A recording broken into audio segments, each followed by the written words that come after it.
By the way, this cast iron balls is not for kids. No, just no, to be no, clear. it's not. Sometimes my kids listen to this, and I have to skip large portions of it. You say that before. You're not supposed to say that after. Trigger warning from 5 minutes ago.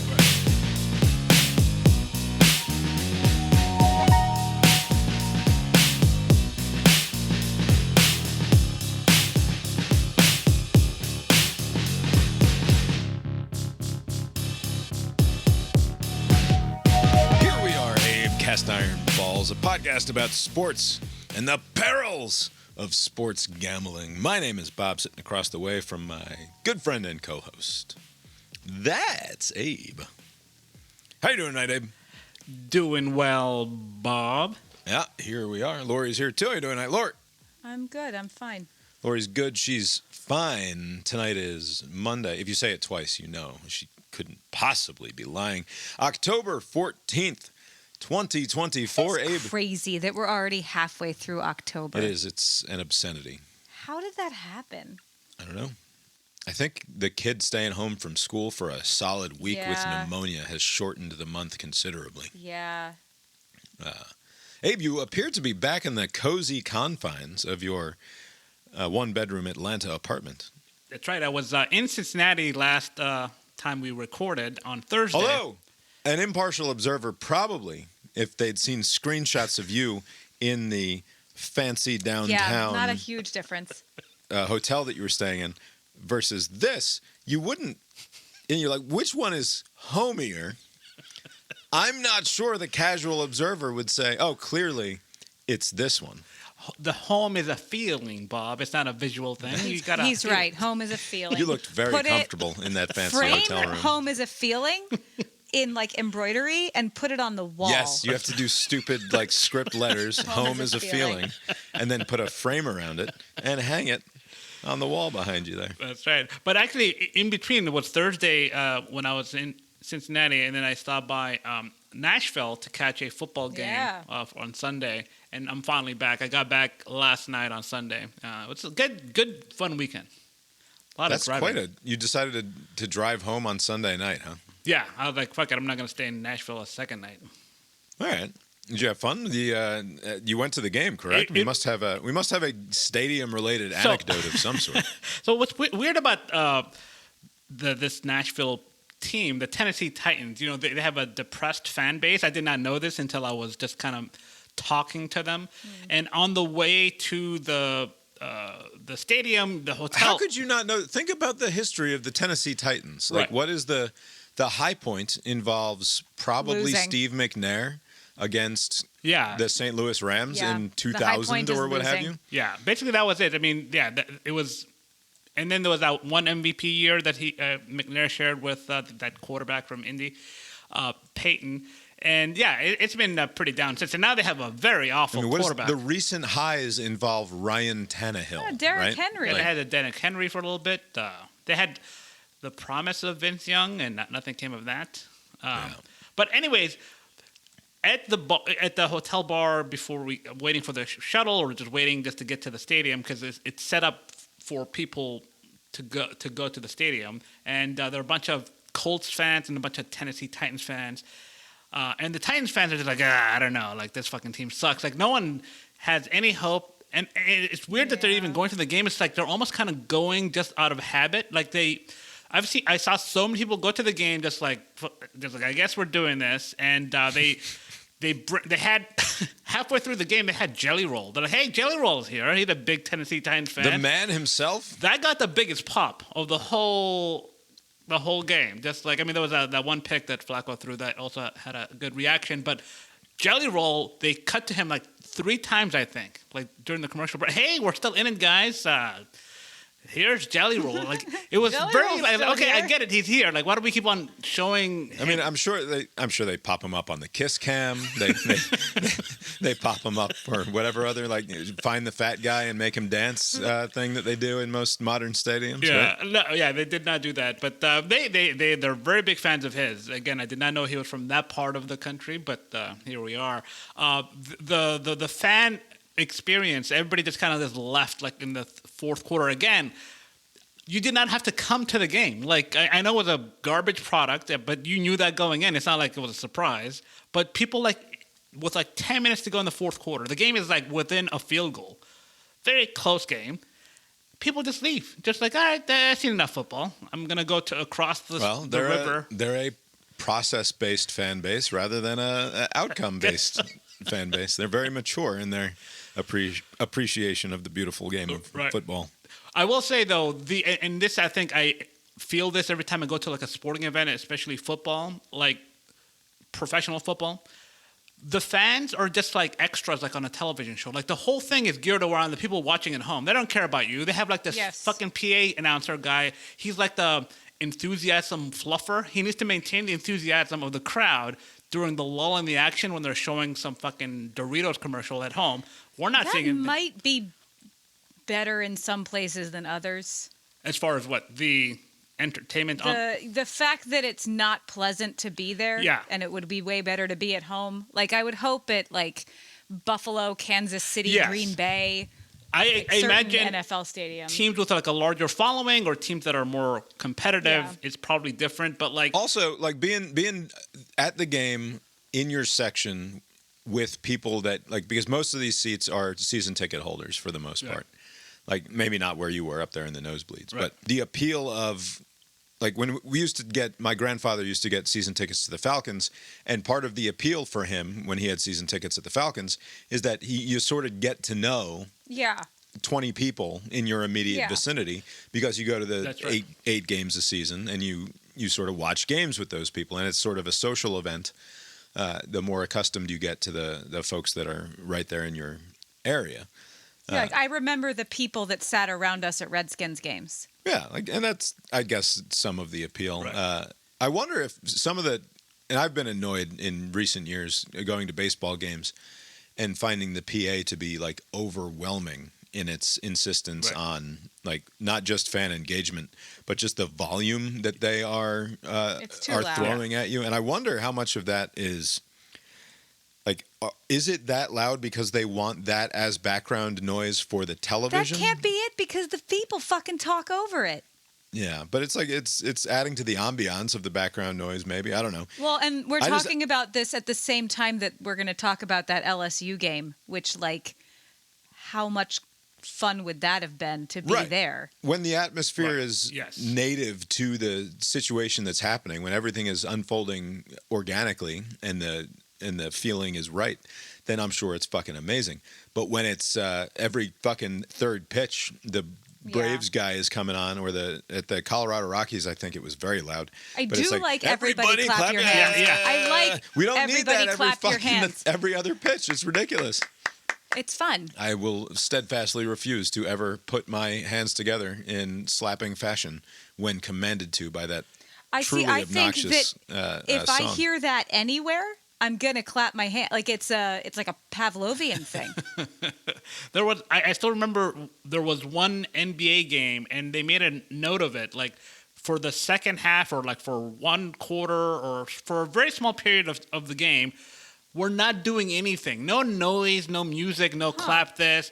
And I think it must have unnerved enough people. They never did it again. I've never heard of this. It was like maybe 5-10 years ago, but they're like, we're going to just do this thing, and it's just you're watching the game, there's no noise.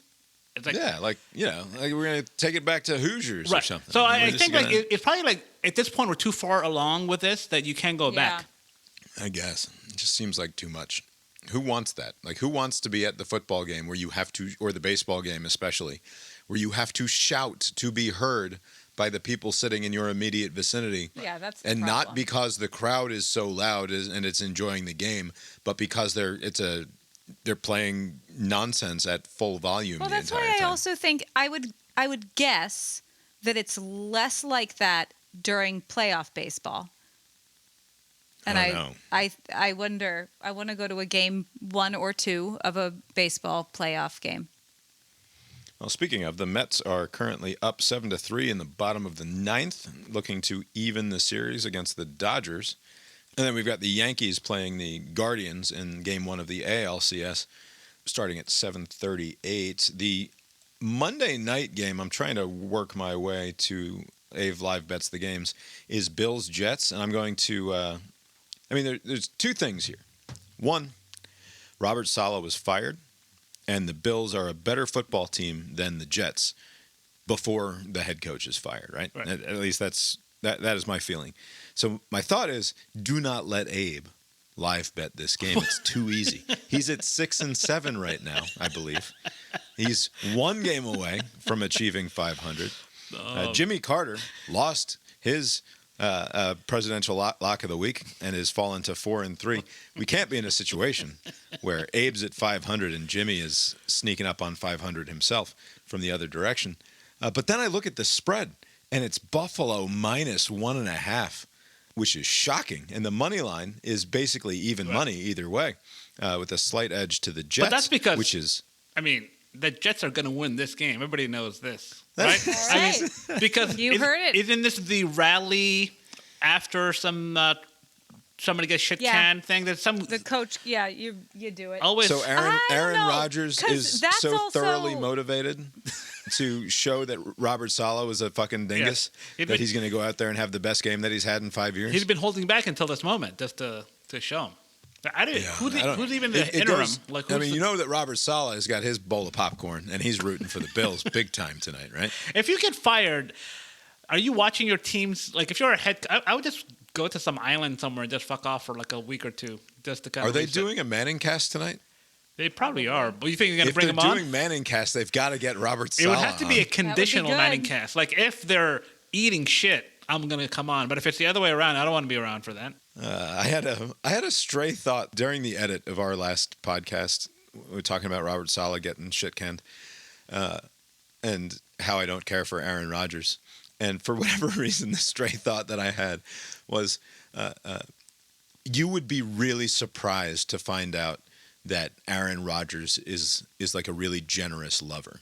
Right, it's not something I don't think about this in terms of. I don't know. You obviously do. This is a stray thought or an intrusive thought. Even I didn't invite this. I don't often think about which NFL quarterbacks or other star athletes I would consider in my head to likely or not likely be generous lovers. And that phrase, "generous lover," is not within my normal range of thinking and speaking. But it's for whatever reason, the stray thought that I had, as though shot into my brain from outer space by some sort of Aaron Rodgers laser beam from the aliens, is I'll bet you that Aaron Rodgers is not a terribly generous lover. And you'd be surprised to find out otherwise. I think you're probably right, but I have never actually thought about it. Neither have I. That's what I'm saying. I've never had less to say about a thing. We are here to discuss the weekend's sports action as the Mets try to give this game away. 2 on, nobody out, only up 4 in the bottom of the 9th. Oh, 1 out now. Here we go. What a tremendous night of sports content on Saturday night. It was too much. It was very nearly too much. It's unfortunate. I was in downtown Nashville, and I'm throughout the games, I'm watching the games, but there's a lot of chatty people in Nashville. I was just yakking it away with people. So there was a few things that I did miss. I caught on the next day, but you would have missed them, Abe, even if you hadn't been talking to anyone. Yeah, you would have missed a lot because there's just too many. But similar to how you showed up at Queen City Exchange and decided it was a gay bar. It was a gay bar. It's like saying it's like saying, boy, there's a lot of chatty people in Nashville. Are you sure? I mean, it takes 2 to tango. Everyone kept talking as to they me. Say. Maybe you brought some of the chattiness to Nashville yourself. Right. By the way, I Googled Queen City Exchange. Not clear to me it's a gay bar. Looks like a nice family-friendly establishment where you can go and get a drink. It can be both of those things. Yeah, it can be both of those things. It was 1,000% gay. 2 outs, bottom of the 9th now. 2 runners on. Don't update because no one cares. It's the National League Championship Series. But in tomorrow, they won't care, and currently I don't. The Mets lost 9-0 last night to the Dodgers, so they desperately need this one. Hey, if you're going to lose big. We only have a short amount of time to talk about a lot of football, so leave out the updates of baseball, please. I mean, there's literally no way I cannot update the game once it goes All final, right. one way or another. Anyway, awesome sports Saturday. I didn't watch any NFL because I spent almost the entire day at the baseball fields for Little League sports action. So I didn't see much of that until Sunday night when I watched a dreadful game between the Giants and the Bengals. A couple of not very good teams based on what I saw last night anyway. Anyway, which games are worth? I mean, obviously we should probably start with Ohio State and Oregon. Yeah, you have to do what we have to talk about that one, and also Florida, and also LSU. Yeah. Those are the three big ones, obviously. All in the same fucking time slot. All at the same time, all in the same conference. At the same time that Vanderbilt and Kentucky were also playing. God bless YouTube TV and its quad box, because holy shit. You need to, they need one more feature, and you need to be able to build the quad box from scratch instead of having to go cycling through 47 different options for which games you want in the quad box. Just let me build it. And I know that I suppose that's too difficult a coding task or whatever, but there must be a way to say, here are the games I want to watch at minimum. These two games. Show me only those options in terms of what you have on offer for my quad box here. Because, like, look, I know it sounds crazy, but what I don't want on the quad box is Ohio State and Oregon because, hear me out, I have another TV right next to this TV where I'm watching Ohio State, Oregon. So I need 4 games, none of which are clearly the most important game of the night. Because the TVs are not completely synced, and if we have it on in the quad box, it is moments ahead and difficult. Yeah. Freddie Freeman strikes out swinging with 2 runners on in order to end that game. Just saying. Start with Ohio State, Oregon. Ohio State, Oregon was awesome. Don't know any other way to describe it except that. The atmosphere was great. The uniforms looked good. A guy kicked that guy in the stomach with a football. Did you see that onside kick when the guy... I described it just now. She did. She described it accurately. So there's a penalty on the extra point. Right. And so you always hear that will be enforced on the kickoff, and you never think too much of it. You're like, oh, well, I guess the kicker's just going to boom it on out the back of the end zone there and probably try to make a field goal because it looks cool when you kick the ball from the 50-yard line and it goes through the uprights way at the other end of the field, right? But what he chose to do instead was to take aim at the nearest opposing player and attempt to hit him with the ball so that it would bounce back in his direction, and then he or one of his teammates could fall on it. Onside kick. And it's an onside kick. The kicker pulled it off. He ripped it right in the stomach. At I don't know what full top speed is on a football kick, but still not that fast, 50, probably. 55 miles an hour maybe. Who knows what you can get going with your foot. I know that soccer balls go super fast, but they're much more aerodynamic. Also harder to aim a football, I would imagine. Right. But he pulled it off. He fucking kicked that dude right in the gut with the football, and then they fall on it, and that was awesome. There's no rule against it either, right? I mean, it's like no. It's like in basketball when somebody's like about to throw the ball in, you just hit the opposing player and get the ball back, and it's totally fine. It does seem shitty in basketball. I've never liked that move. Doesn't seem very sporting. Dodgeball in basketball. That's dodgeball. Yeah, that's right. That player is now out. Yeah. Is this something that other teams are going to try to do more often? I think. And I don't know. Maybe I don't know if they'll try to do that or the other onside kick. Was it the Alabama? Was it the Alabama-South Carolina game? There was some game where somebody did probably a weird squiggly onside kick thing. That was like, that was South Carolina. Yeah, that was South Carolina. Yeah, South Carolina pulled off a good one where he just kind of the game was over. I turned it off, and then it was back on. I mean, I don't know if he was trying to do this, but yeah, he was trying to sort of get it to move in like half moons or something. I've never like he was seen trying the ball to get move it to, like that. It just, what's going on? What sort of spin did he put on it? But like that guy fielding the ball was just like fucking befuddled. Like I don't know how to. By the way, train your goddamn special teams. If the ball does not travel 10 yards, do not attempt to field the goddamn ball. What are you doing? Yeah. We see one of these at least once a year. Like if I'm not mistaken, I've screamed about this very thing, maybe in the old podcast, or maybe just to nearby acquaintances. But like, why the fuck are you trying to touch a ball before it goes 10 yards under any circumstances? Yeah. Get the fuck away. It's just your ball. Yeah. No one has to touch it, and it is still your ball if it's not going to go 10 yards. But the decision is you have to make it so fast, and you're thinking, I want to take some initiative. Coach is going to love it, because I know I'm going to field it, and then whoops. You don't, and then you're a fucking idiot. Anyway, back to Ohio State, Oregon.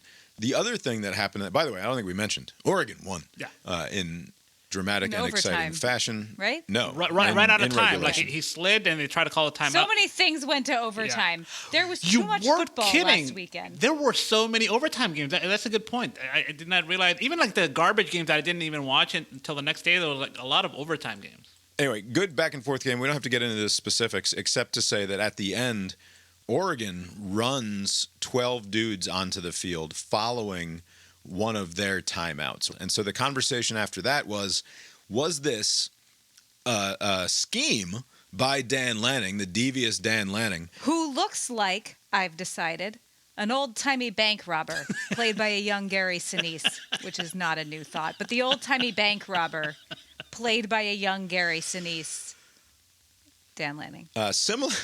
You're not entirely wrong. I like that as a. I'm not any part wrong. I know, but I had a different thought, so I can't say that you're entirely right either. We can both be right. Well, sure. I mean, this is an entirely bullshit impressionistic thing that we're doing here. So, like, one of the what I said on Saturday night was this Dan Lanning has really bad posture. And I was ruminating on Dan Lanning's bad posture the more that he was on the television Hunched screen. Over there. Like an old-timey bank robber. Yeah, he does have a little bit of an old-timey bank robber feel to it. I appreciate that comparison. What I see, and again, forgive me, these thoughts, I don't choose them. Similar to... Are we going there again? Aaron Rodgers and his generous or lack of generosity in the bedroom, perceived or assumed by me. My thought about Dan Lanning is that Dan Lanning has the posture and general comportment of a trailer park slut. That the way that he holds himself is as someone, like, because his spine is like sitting down on his ass, like, and he's way down here, and his gut, he holds his body like a man who's got 40 more pounds in his belly than he actually does. So, like, you can see in the future that he's going to be a much larger man because his body is already assuming that shape.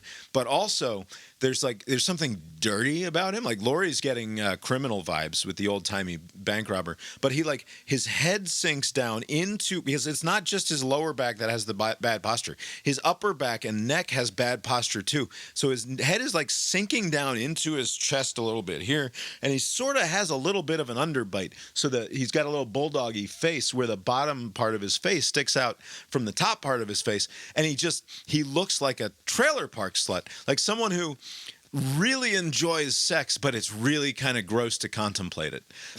And I apologize that's where the brain is going, but if you watch Dan Lanning on the sideline, tell me you cannot see him, especially with the bad beard and like scraggly hair, but as a woman walking around a trailer park in dusk. Like it's getting dark. The lighting there isn't great.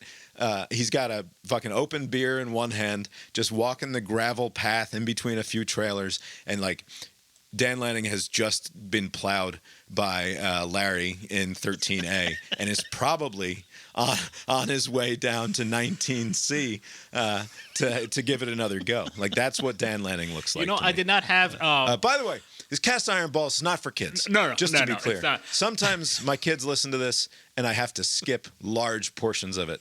You say that before. You're not supposed to say that after. Trigger warning from 5 minutes ago. Right. I did not have a frame of reference for trailer trash or trailer park slut. Yeah, me either. And now I do. It's going to be Dan. In the future, I'm going to think of Lanning. Just Dan Lanning that's the Aristotelian ideal. Yeah, of so the you'll trailer be out park with slut. the boys, and they'll be like, one of those trailer park sluts, and you'll go, yeah. It's like Dan Dan Lanning. Like, what? I do know. Look at him. What kind of bar do you think this is? I think you may be right. His body's like future proofed. Like he can take on, like you say, 40 more pounds. So it's great. His future looks bright. Yeah, as a coach, yeah, he's got lots of cheeseburgers and Twinkies in his future. He will earn your respect. Looks the part. I love him as a coach. I'm glad he's not my coach, which is sort of how I used to feel about Kirby in the early days. Was like, Aww. I think Kirby's awesome, but like if I was being more objective here, I would think from afar that's a crazy person, right? Like especially in the early days. He is that. Didn't he assault somebody over the weekend? A little push. So we'll get to that. Okay. Or we won't, because no, not really. Did Dan Lanning, trailer park blowjob extraordinaire, Old-timey bank robber played by young Gary Sinise. Did Dan Lanning plan the 12-man on the field stunt? Because Ohio State cannot call a timeout, and because the penalty, like assuming that they run the play, right? Yeah. So they run the play, and either it is successful, but you've reduced the probability of success by putting an extra defender on the field, right? And so in all likelihood, with your bonus defender, you're not going to get burned long. You're not going to give up a touchdown, probably, right? And maybe you even get to the quarterback or something and make something happen. So the worst case scenario for you is they just decline the penalty because they end up with a first down, right? Because now with under 30 seconds to go or whatever the number was at that time, the play is run. They do not put time back on the clock in football just because you committed a penalty on defense. Like, so they run the play. I think 4 or 6 seconds come off the clock, and then they give them 5 yards. Like, you trade 5 yards for those 4 or 6 seconds every single time for the precise reason that you saw just 5 minutes real time later of Will Howard sliding as time expires, right? Like, he slides there with those 4 seconds still on the clock. He had a brain fart is what he had. Maybe we have a different outcome. But instead, time expires. So is that a devious scheme by Dan Lanning or just a happy accident? I'm assuming there was some scheming involved with this, but like I thought that this I mean, look at his face. I thought this rule was this loophole was closed years ago. Wasn't there a similar story where somebody like took advantage of something that should be a punitive thing? But you're talking about the guy who didn't wave for a fair catch.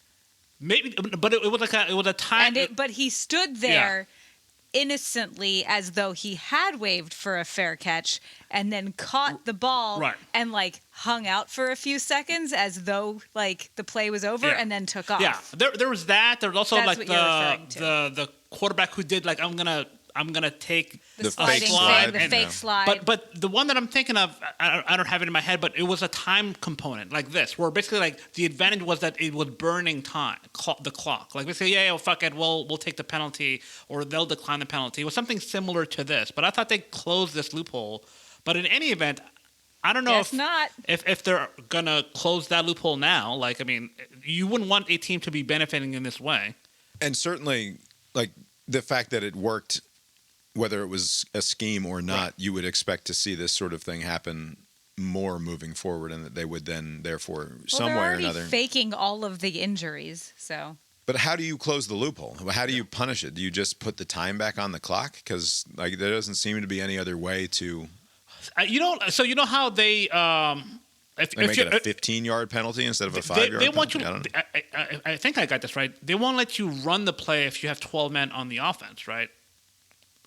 Like if you break the huddle, it's a formation penalty, right? So basically, they blow it dead.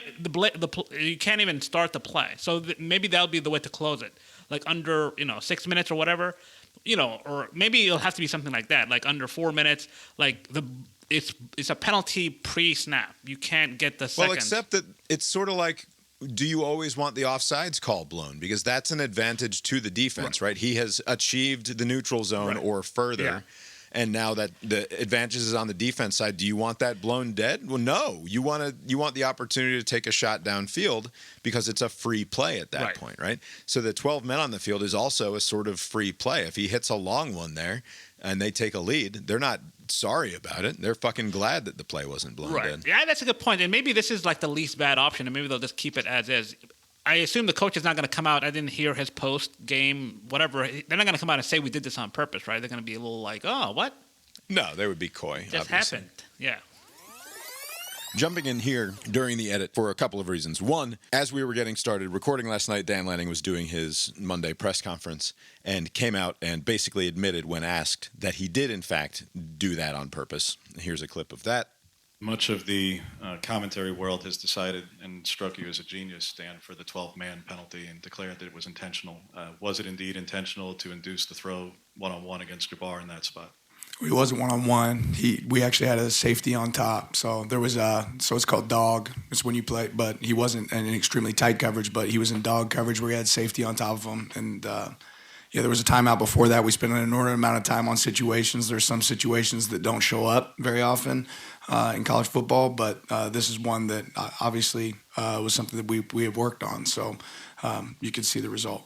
So clearly Lanning confirming that this was all part of the plan, which is impressive that they had the presence of mind to pull it off in that moment and to plan for it ahead of time, but also suggests that this is something that in fact could have been further penalized because it is effectively an unsportsmanlike play, and the referees have the ability to, if they recognize or believe that the intention was there to simply bleed clock rather than simply a mistake that was made, they can enforce an unsportsmanlike call. Instead of making it a 5-yard penalty, it becomes a 15-yard penalty and an automatic first down, which I don't know if you can always read the intention there accurately, although everybody else seemed to believe it was obviously done on purpose. So perhaps if the referees believed that it was being done on purpose, they could have enforced a 15-yard penalty there, and Lanning wouldn't have been able to complain too much about it.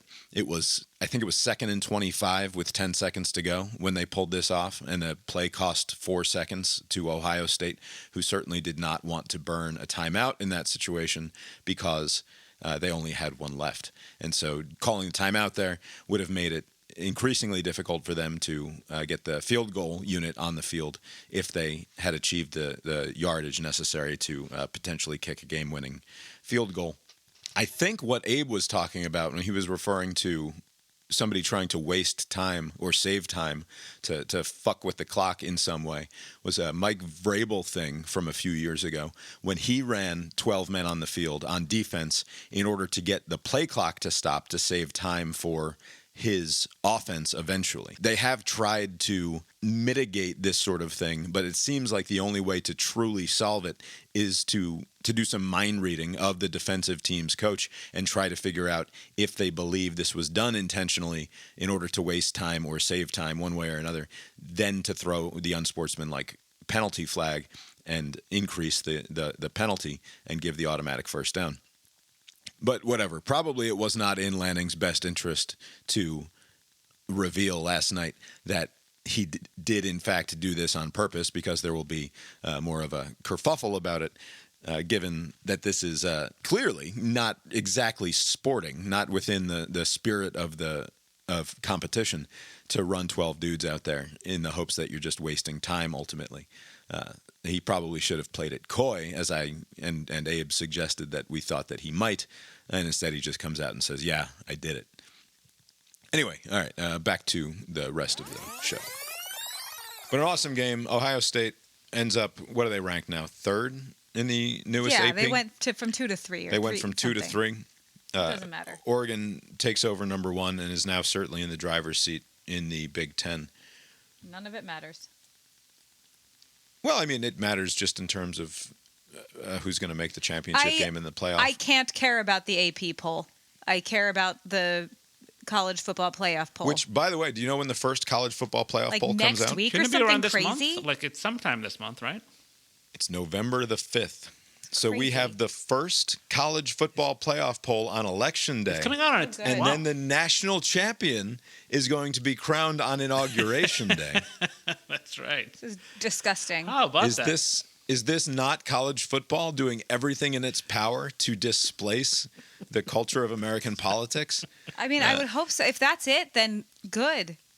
Yeah. All right. It's not going to help. Do you think this says anything about Ohio State in terms of their either ability to win a national title or compete for a national title, or this is not in any way revelatory of any fraudulence on the part of Ohio State, is it? Yeah, I think they played a good team, and it was very close, and they were I mean, they were up like throughout the game, right? I mean, it was like until the end that It was a back and forth affair. I think there were like 6 or 7 lead Yeah, changes. it was just So, back like- and forth fun. you lose on the road by 1 point. I mean, maybe if the kid slides a second earlier and they get the timeout, maybe one more play, see what happens. But in any case, yeah, this was as they say, a quality loss. Like the Georgia loss is no longer appearing to be a quality loss because apparently Alabama fucking sucks. Fuck you, it still is. But Ohio State's a good team. Oregon's a good team. Assuming Oregon continues to play well, it's going to be a quality loss for Ohio State. So they should be fine.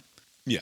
I'm not sure Will Howard's got it in terms of being the dude, but there are enough other dudes on that team that it probably doesn't matter whether or not Will Howard is awesome. Like he's perfectly good enough to make this happen. Right.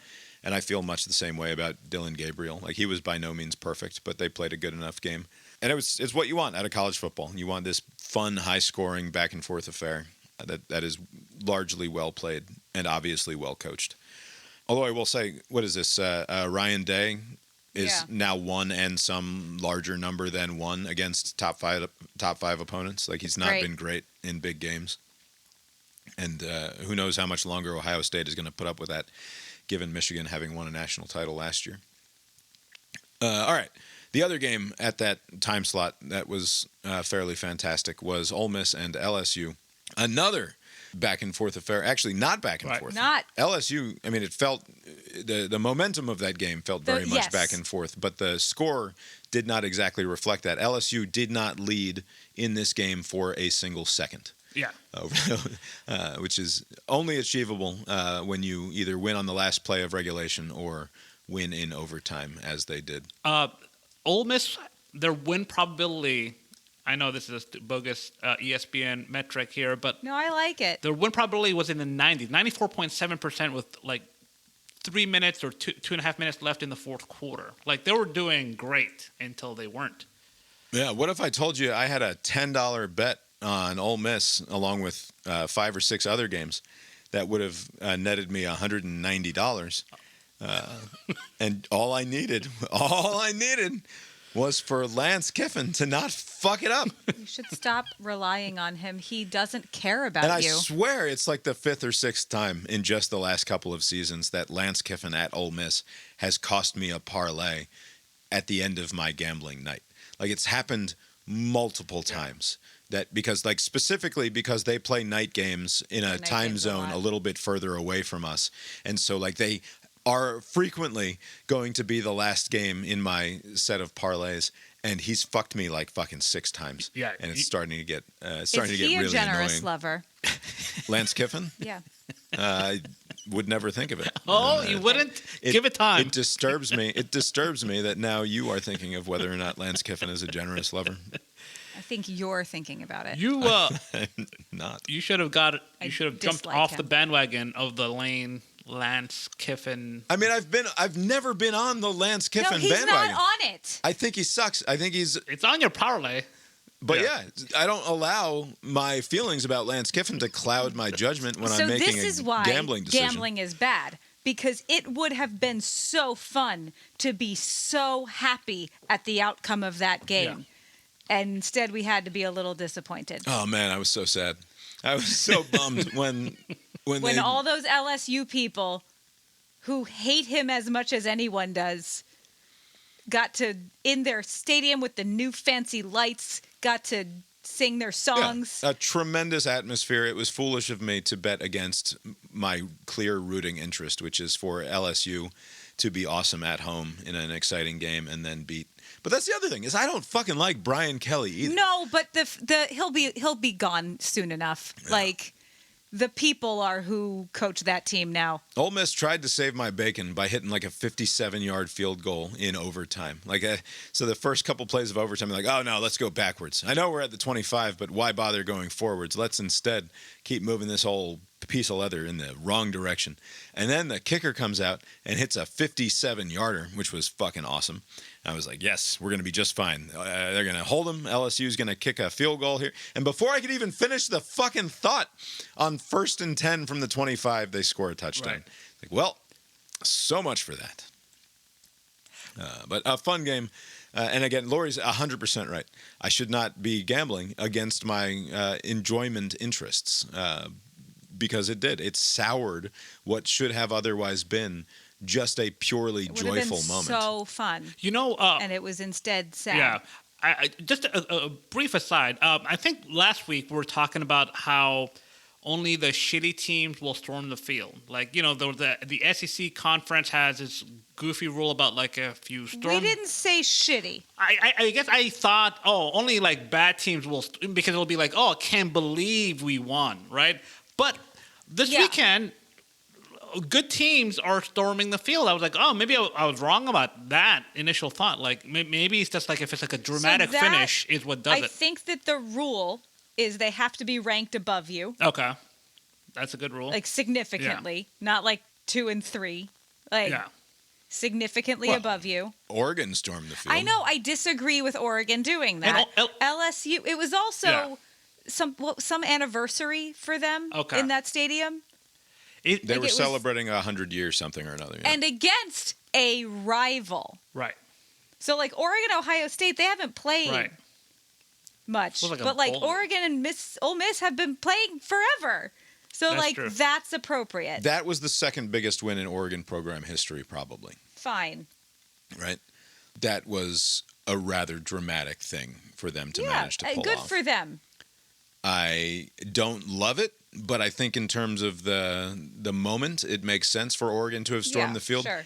I don't love LSU doing it against Ole Miss in a year that LSU is likely to pile up another couple of losses and certainly not compete for an SEC championship or a national title. I don't know. We'll see.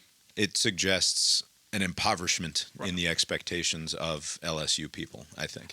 But it was a fucking awesome atmosphere, and I suppose they do what they want to do.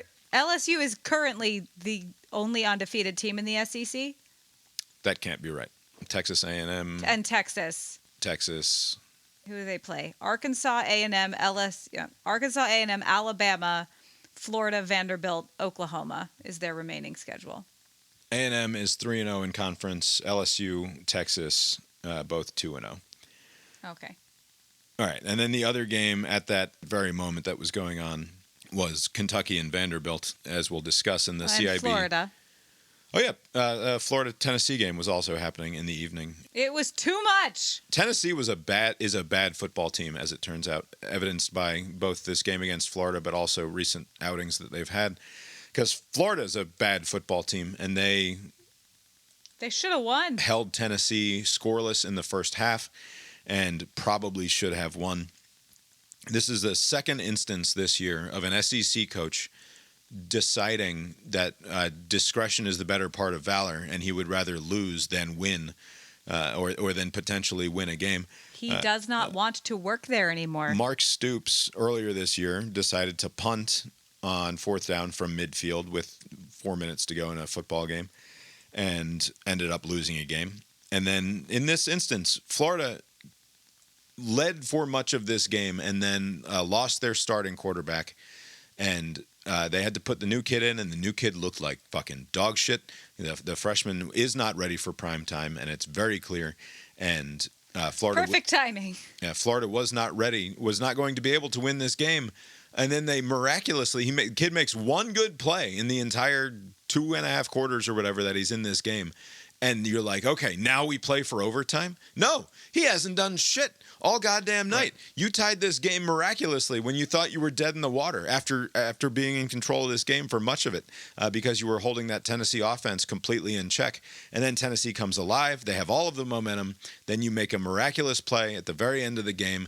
I think there's 30 seconds or something left in this game, and you can kick an extra point to tie it and send yourself to overtime on the road in Knoxville against Tennessee, against a clearly more talented team with a clearly better quarterback, and play in overtime. Or you can roll the dice, go for 2, and try to win it outright.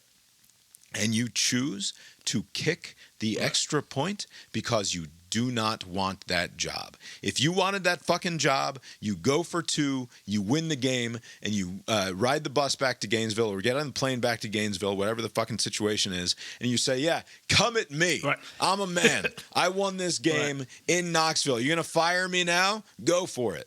But no. He doesn't. And the fact that he still has a job is utterly I don't want to mystifying work there to me. either. But they're not going to fire him. I mean, overtime loss on the road. I mean, he can dress it up as like, hey, we gave it a go. He can dress it up however he wants. He did not try to win that game in the moment that it was presented to him. He tried not like to a lose. coward. He tried not to lose. Because, you can fail by going for it, right? I mean, you can. Yeah. You have nothing to lose. You are Florida having a very Your job. bad Yeah. year. In likely the last year that you have there as head coach. Try to win. Give that gift to those kids, right? Let them have that opportunity. Now they've lost, and they never even had a chance to win, right?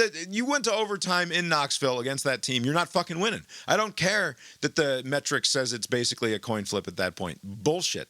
Go for 2. Try to win the game. Have the respect for those kids who are on your team to give them an opportunity to win it on the fucking field. Have the respect of your fucking fan base. There's no way there are Florida people who are like, boy, I'm sure glad he did the prudent thing Well, wait a minute. and got us into overtime. But are you saying that there would be either like a student athlete or a fan who's going to say what you will about the coach, at least he went for it? Like, he's not going to get any credit. Like, they just want this guy gone anyways, right? So might as well just play it safe, stick around as long as you can, collect the money. The money's guaranteed anyway. guess that is What difference does the money make? Anyway, I think it's fun to hear Rocky Top when we're not there. I don't care for it either way, but I just am I wrong here? Like, clearly he should have gone for 2. I mean, I don't know. Like, you have to be that kind of coach. There are certain coaches that are always aggressive. There was like I don't know if it was this game or another game. It was like 4th down. It's situational. It's not about being always aggressive or not always aggressive. I disagree. It is entirely situational. And the feel of that game from Florida's perspective is we are in a miraculous situation where we have spent like half this game inside the 10-yard line at either end of the field. So bizarre. Every time I looked up, Florida was hiking the ball from inside the 10-yard line, sometimes on offense, like down in the opponent's territory, and sometimes in their own territory. That was the only, like, they did not play anywhere in the middle of the field. Right. This Very whole weird. game was played inside the 10-yard line. Fumbling and they on the couldn't one. fucking score. Right? They're kicking a field goal here. They're getting a miracle touchdown there. But they were not making it happen because either they're pinned back in their own zone or they just can't punch it in the other zone. Like, it just wasn't working. And you're barely hanging on in miracle fashion because your defense is doing a great job of holding this once vaunted Tennessee offense in check. You're not supposed to be in this game, and you are. Right. The situation, and you've lost your starting quarterback, who is the only reason that you're in that game in the first place, right? The backup ain't doing it, and it's clear to anyone watching that the backup ain't doing it. And like, you have to seize the opportunity when it's there. Go get the 2 points. Go win the game. Not about constant aggression, simply about situational football. There was this was at the sports bar in Nashville. There were multiple games on the television. The Tennessee game was the big TV, but there were a bunch of other screens. I forget which game it was, but some team went for it on 4th and whatever on their own, like inside their own 20. Yeah. And the that was Florida. Okay. The few fans that were supporting that team, they're like, what the fuck are you doing? Like, they were like freaked out. Like, I'm like, hey, it worked. And like, no, don't do that. Like, that's going to be the game. Like, basically, I think sometimes people, if you're like not involved with the team, like, you want to see aggression, but like when you're the one supporting that team, Yeah, you just want points. you don't want anything like ridiculous to set you back. All right. Anything else to say, big picture about any of the No. Saturday action? We can. Other than, like I said before, Georgia or Vanderbilt, but like, I mean, I was just gonna say, just watching that Alabama game, like, Alabama's not a good team. Like, I still can't believe how they must have saved up all of their energy for Georgia, because it's not just like fluky things. It wasn't like that with Vanderbilt. It wasn't like that against South Carolina. I don't know what that quarterback did at the end. He just threw the ball away. Like, they actually could have done something at the very end after they recovered. But Alabama just does not look like a very good team. If it weren't Alabama. well, hopefully they'll lose this weekend. This is what I was saying. So, I mean, what you're saying now is very similar to what I was saying at the beginning of last year. Like, they don't look like the sort of team that Alabama has been for years. They don't look disciplined. They don't look like they know what they're doing. Like, how often during the Saban years would you say, boy, those kids just don't look like they know what's going on? And the answer is fucking never. Right. Whereas at the beginning of last year, they looked discombobulated. The offense is out of sorts. The defense isn't sure what it's supposed to be doing. They're running around at the last second trying to talk to each other, not sure what coverage they're supposed to be in, right? And that's continued. It's more so this year even. And yeah, South Carolina is not anywhere on the level of an Alabama, in the same way that obviously Vanderbilt should not be anywhere on the level of Alabama. And they held their own. I mean, and Alabama figured it out late. Milroe, a thing that we've said many times is like, why does he only look awesome against Georgia? Why is his Heisman reel entirely Georgia football highlights? And that proved out again. Like, he was not great. He made some stupid mistakes once again. And to their credit, they figured it out in the end, and it looked like they were going to safely win this game until the onside kick works. And then, as you say, South Carolina drives down the field and has an opportunity at the end. And instead, like, throws a bad pick kind of off of his back foot, just floats one into the end zone, which Alabama rather easily intercepts. But the play that was a bummer was the 2-point conversion from a few minutes earlier, when instead of hitting the guy wide open coming across the back of the end zone, he kind of throws it away. I mean, so yeah, like I said, a few times in recent weeks we've seen quarterbacks make sort of boner decisions in the last moments of a football game that they could have tied or won had they chosen differently. At least he threw the ball. He didn't run out of bounds. He didn't slide as time expired. And it was a fucking bummer that they didn't get it done. 27-25 is how that game ends. We could save all the Georgia talk for next episode because it'll play into it.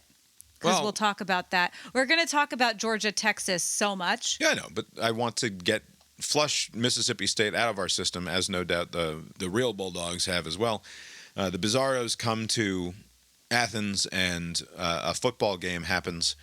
A closer football game than you would have expected probably going in, although I will say the first half the defense looked like they had more or less figured things out, with the exception of I think they hit They're the worst team in the SEC. I think they hit one big play in the first half, but they end up hitting like 4 or 5 by the time the night is over.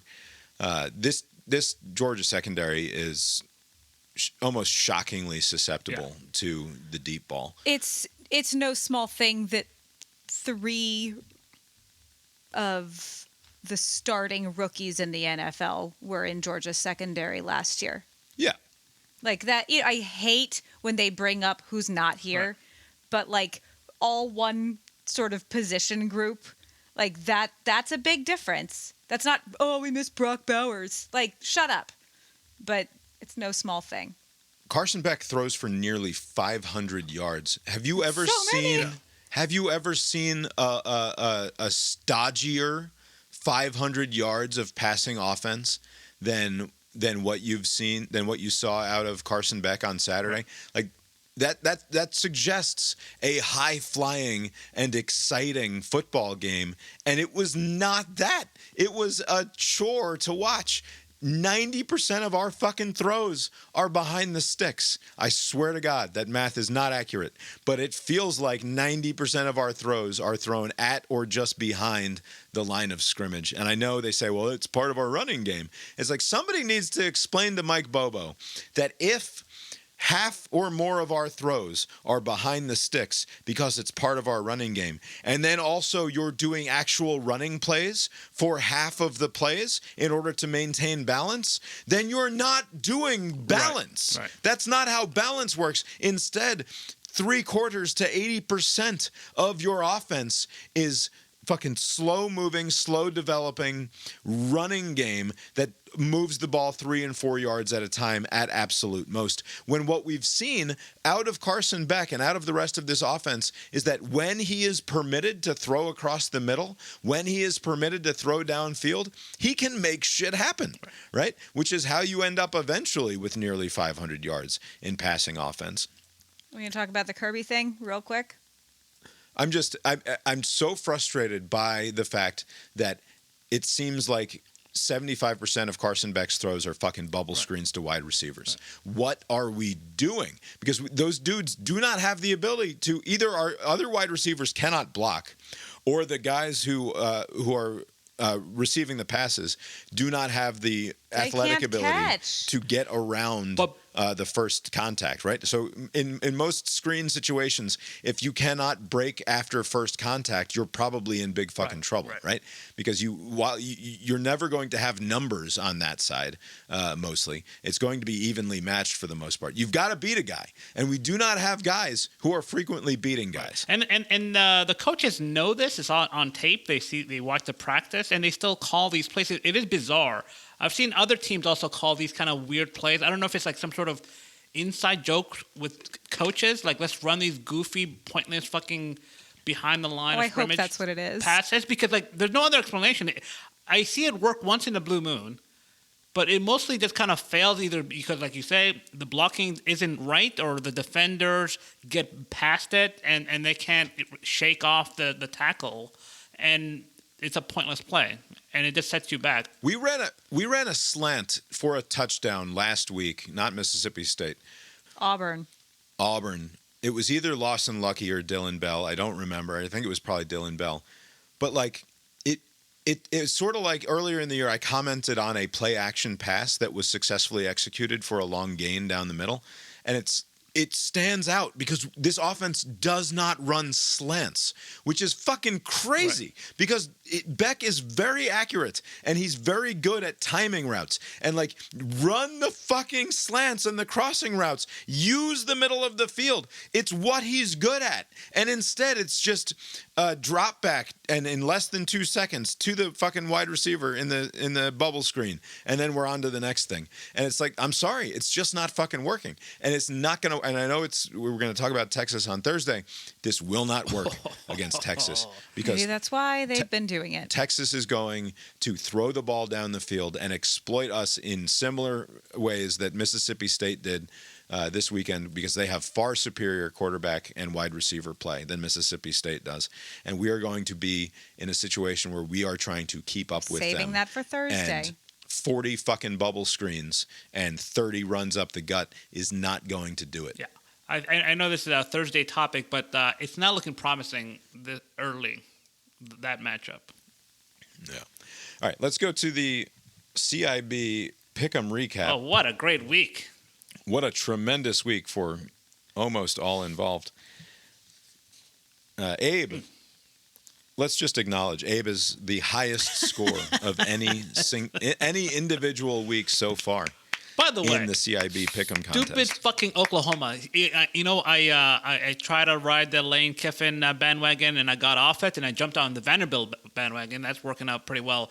But fuck Oklahoma. Like, I try to give you a little bit of respect. I'm like, maybe you can keep it close. Which, funnily enough, are the only teams with a wagon. Yeah, there you go.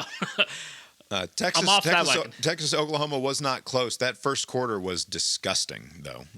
Watching that game was a slog through the first quarter. Quinn Ewers looked rusty and not very good. They go like 2 plays and an interception, and then Oklahoma is unable to move the ball and like misses a field goal, I think, right there at the start of the game. And it's another 3 and out, and another 3 and out, and another 3 and out. And Texas does not look good. And then Ewers eventually figures it out. But Oklahoma led that game 3-0. Like, I think probably until like 5 minutes into the second quarter.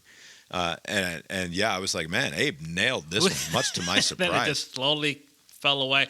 Who is that tight end for Texas? He seemed like he's like some Iowa tight end. Like he's gonna be like in the NFL, like 85 or I didn't catch his name, but just watching it on the screen, I was like, he's featured a lot. Like he's always catching some ball.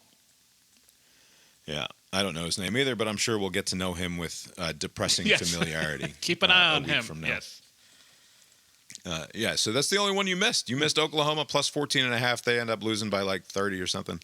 But Ole Miss, you had LSU outright. That was correct. Saturday night, Florida. By the way. Come on. I know that game it started off a little, but like Saturday night LSU, very very reliable pick. Reliable. That's how you would a game in which they never had a single point of a lead, and in fact didn't even really. I mean, they didn't even have a tie for something like 54 minutes of that game. I'm going to refer you to the scoreboard, Bob. Yeah, I'll bet you will. I'll refer you to my fucking FanDuel account too. How many further times proof. did the FanDuel account allow you to cash out for still profit? It was begging me to cash out for $150. As was I. For like $150. You're like, hey, how about you take $150 since it's pretty clear that Ole Miss is going to win this game. ESPN is telling us it's like 94% win probability. How about $150? And I'm like, nah, fuck you. I want my $190. Is that your overall stance? Have you ever taken money early, or are you? I have never cashed out a bet early. What I will do, and what I very nearly did, was so you just do a little bit of quick math, and you say, they're willing to give me $150. Yeah. I'm asking $190. I don't want to give them the satisfaction of the cash out, right? Of the $150. I should bet $40, the difference. Yeah. The difference between $150 and $190. Bet $40 on LSU to win. Why didn't you do that? Right now. I've done that many times. And what that does is that preserves a healthy profit because, of course, at that point, LSU is fucking plus 400 or something to win the game, right? Like they're unlikely to be the victors in this game. So you're going to get very favorable odds on your $40 bet for LSU to win. At the same time, you're not giving the rotten gambling company the satisfaction of the cash out. They right? know. I mean, you're still betting with them, right? You're still satisfaction. Obviously, I'm still betting with them. I'm not saying it's a smart psychology. I'm telling you the psychology that's at work in a man who, for some reason, occasionally imagines that Aaron Rodgers is not a very generous lover. I can't explain what's going on in the brain.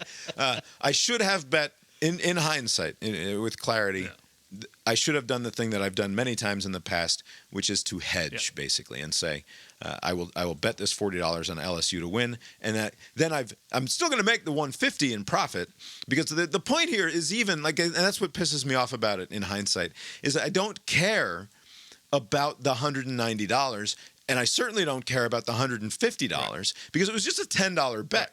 Right? So, like, it was just that I was in stupid, like, I'm in competition with FanDuel or something in that moment. And he had his wife, who he's supposed to love and respect, urging him to do this thing, which now I know I should never do because it'll just make him do it more. Right. I would just become obstinate in the face of someone telling me to cash out. I'm already obstinate in the face of FanDuel telling me to cash out. What makes you think now this fucking chick is taking FanDuel's side and wants me to cash out? I'm taking FanDuel's side all the time. I live on FanDuel's side.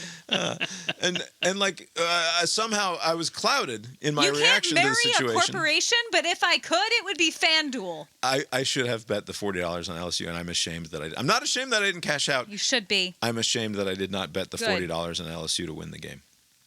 Anyway. Took away my happiness. You did. You took it. It will never return. Florida keeps it honest against Tennessee and should have won that game outright. Abe, you get that right? No one cares. Vandy, Kentucky. Vandy was in full control of that game. I think they led for the vast majority of it, if not quite the entire thing. And though it was close at the end, ultimately they're able to sustain a drive long enough to make this a non-issue. And you get the first. I'll give it to you because you did technically place the bet first, but you get our first 20-point win of the season. And then you also had the Colts outright against the Titans, and the Colts pulled that off for you. So 45 points for you, Abe. Kablam. Vaulting you all the way out of the caboose into second place in our game. Look at that. Cousin Steve, this is a positive week for everyone. Everybody made money if they were following along honestly in their sports betting apps. Cousin Steve goes 3 out of 5. He whiffs on Penn State minus the 4.5. We didn't talk about that game, but that game was as predicted by me. Anything can happen sort of a game, and Penn State manages to make it happen for themselves. Survive. And that's weren't they down big? Like they had, and then USC shanked down the big. kick. Drew Aller was sort of a bum in the early goings of that game. Throws a couple of picks early, and then I think he threw a bad luck one late also. But whatever, he didn't look great until he did look pretty good. USC I know people are saying this says good things about the USC program, that they're able to keep it close against a top 5 opponent at home. But sorry, the losses keep piling up there for Lincoln Riley, and you can only live off of hope for so long. You got to start winning football games. Cousin Steve also whiffs on Maryland minus 10.5 at home against Northwestern. Northwestern fucking owned the shit out of Maryland. Maryland lays a huge egg, and I will probably drop in a clip of me from just last week saying, that seems like a smart play, but you gotta watch out for Northwestern, because once a year, Northwestern will come in as a double-digit underdog and win outright. And that's exactly what they did. And then he had all of his NFL games correct. He had the 49ers minus 3.5, Browns plus 9.5, and the Lions minus 3. The Lions just thoroughly embarrassing the Cowboys on the Fox National Game of the Week last night. They had their. I did not catch the game. I just saw the highlights, but it appeared that they were running up the score. Like, they did not pull back. They were not just running up the score, Abe. They were running up the score trying to get fat man touchdowns. Yeah. They tried to get a fat man touchdown, and he got called back on a penalty. And then, like, a series later, they got a fat man touchdown. It's like, nope, we are not leaving this ball game without getting a fat man touchdown against the Cowboys on their home field. Yesterday was my dad's birthday, and I called him. And he was in a very good mood because he loves watching the Cowboys suffer. He loves it. He was like, yeah, I'm watching the Cowboys do real bad. It's great. There is nothing better than asking a Cowboys fan how the boys are doing when they're getting their ass kicked. And I introduced my son to the joys of that just last night when I had Calvin ask his uncle, Andrew, how the Cowboys are doing while they were losing like 37-9 or something. It was worse than that. All right. And then Lori also goes 3 out of 5. She gets Oregon plus the 3.5. I should have had more faith in the underdogs. Why did that say 3.5? That was 3 points. You were being very annoying, so I fixed it. Either way, you only get 5 points for it because you're a coward. That's fine. And you took the points. USC also turns green for you, catching the 4.5 points at home. And then LSU plus the 3.5. You could have had a much bigger day. Yeah, and I could have had a worse day. Had the courage of your convictions and taken the bonus points. Yeah, it's fine. I feel good about my choices. Lori and Steve both get 15 points, moving to 92 points for Steve. The new caboose, Cousin Steve, assumes the position back there at the end of our CIB train car. Lori at 102 points in third place, and that leaves me at the front of our situation with... You're the engine of the train. 190 points. 4 out of my 5 games turned green, just like Abe. Unfortunately, only 40 points for me on the weekend, including Clemson. Because you're a coward? Is that why? That's just how the games I picked. Clemson minus 20.5. They beat the shit out of Wake Forest. I had Oregon outright. I whiffed, along with former President Jimmy Carter, on West Virginia. I was confident, as was the old peanut farmer, in West Virginia's ability to get the upset win at home against Iowa State, and instead they laid a complete fucking egg. And Iowa State came in and beat the shit out of West Virginia, which is too bad. And then I had Tech minus 4. They end up winning against North Carolina in a high-scoring affair. I think something like 41-34. And then, of course, I also had Vanderbilt beating Kentucky, and that worked out just fine. So, 190 for me, 120 for Abe, 102 for Lori, and 92 for Cousin Steve. Cool. And then, as I said, President Jimmy Carter moves to 4-3 on the season with his loss. You've been listening to Cast Iron Balls, a podcast about sports with Bob and Abe. Lori's here, too. Check out the show on Substack, brainiron.substack.com, for more from us. You can also check out the opening and closing themes of the show, which were composed by Mark Gillig. He's at tetramermusic.com, Tetramer music.com. Abe, obviously you went to the NFL game on Sunday. You were at various bars and spots in Nashville to watch the college football. Any other sports-related content you'd like to talk about tonight? One of the chats I had on Saturday night in Nashville was with this couple from older couple from Tennessee. They're volunteer fans, pleasant folks. By the way, I did not see any Vanderbilt fans. I mean, that's where they live, right? In Nashville. Yeah. There was so many Tennessee fans. Yeah. I did not see any Vanderbilt fans. Anyways, they were telling me about their experience when they were playing Arkansas the previous week. They go to all the games or most of the games. And that was the game that they lost. Tennessee lost to Arkansas. And they're walking back dejected to their cars or to the bars or wherever. And they went by I guess like they have like a frat row section where these frat people were mockingly playing Rocky Top at them, right? And they took it as mocking because they're shitting on us because we lost. But they were like, fuck it, we're just going to join in on it. So they started singing to it. And so I wonder if that's like an effective strategy to use somebody's fight song against them. I'm deeply confused here. No. Why? Florida lost. Tennessee won. Last week. So the week prior when they were in Arkansas. They're telling you a story from the previous week. Yeah. So basically, this was on Saturday night when all the other games that we're just talking about happened. And they were talking about their not so great experience because they're like, oh, we've never been to Athens, which is weird. But they've been to some other schools and they're like, oh, Arkansas was weird. Like these people were, I don't know.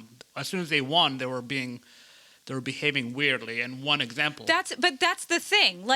And it works also with Dixieland Delight. Like if your team has a song that is not just the fight song, that is the downside, is that it can be used against you. But then you can just lean into it, and everybody's having fun. And I just found it odd that you would try to use, because it's like, I love that song. We play that song all the time. Like, fuck you, guy. I'm going to sing along to it. And they try to turn it around. But I found that I have heard many of my fellow Tennessee people sing that way more poorly than you are attempting to make fun of me with. So I was born in the darkness, as Bane might say. You don't understand. I just love to hear that music. Yeah.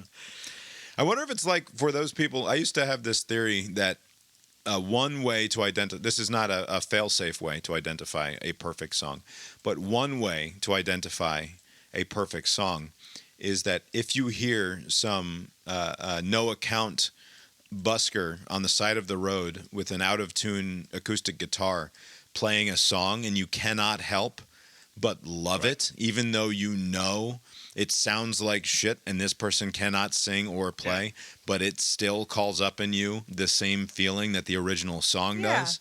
Like that might be a similar thing for them. Like it rings the right bell inside me. It doesn't matter the context or who's singing it.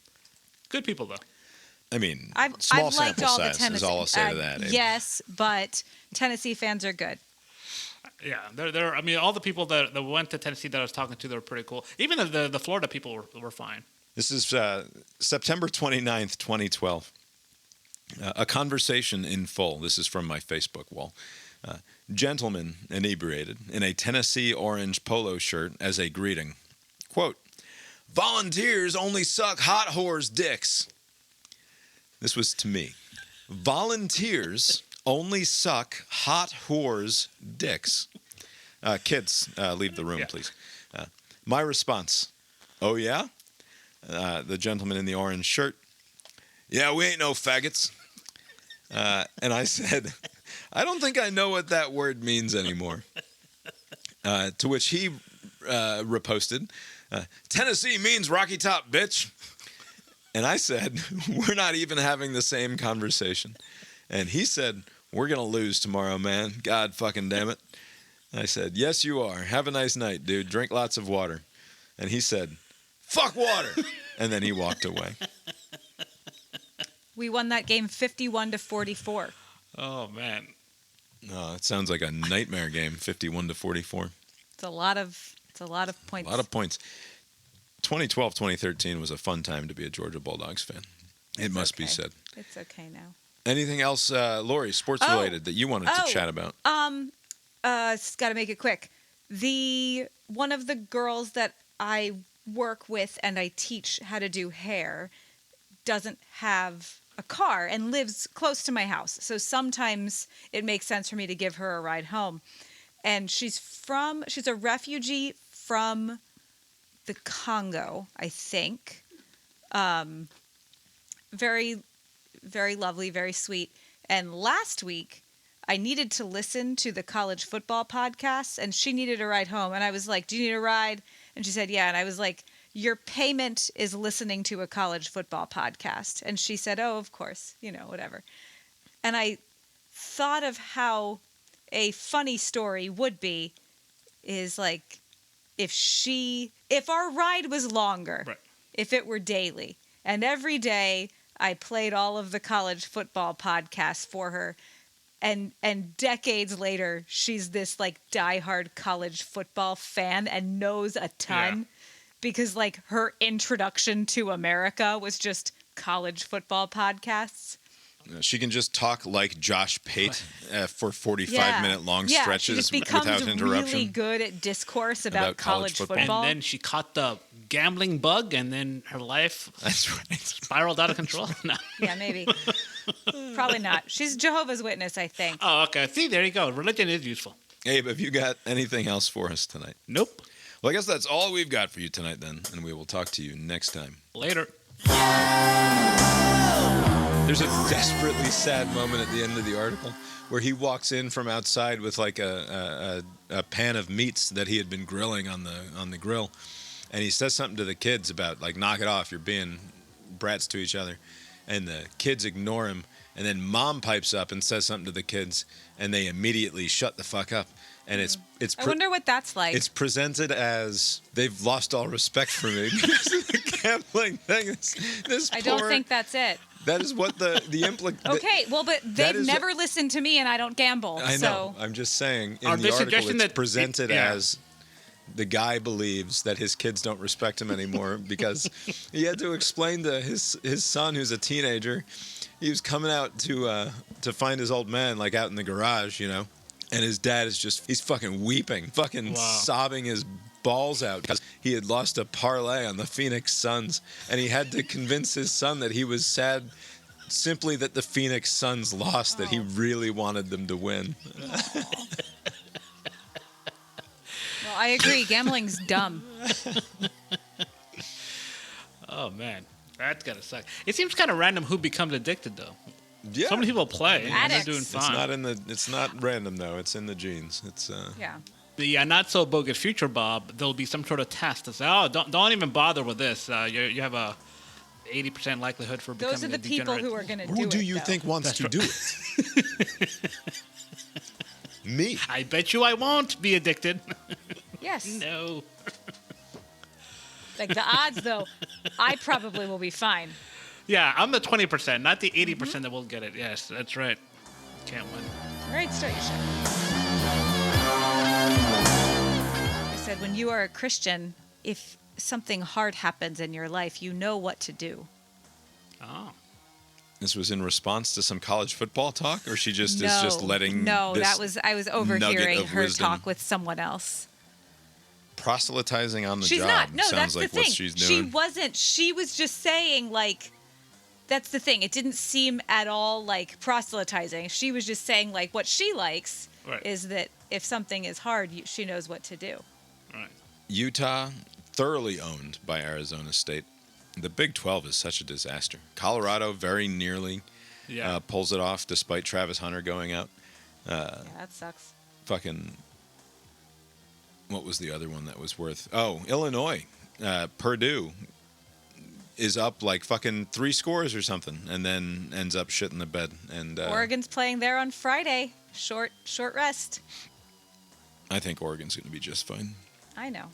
Okay, move on to your next thing. All right, hit the button. Oh, the button. The proceeding was created with 100% human content.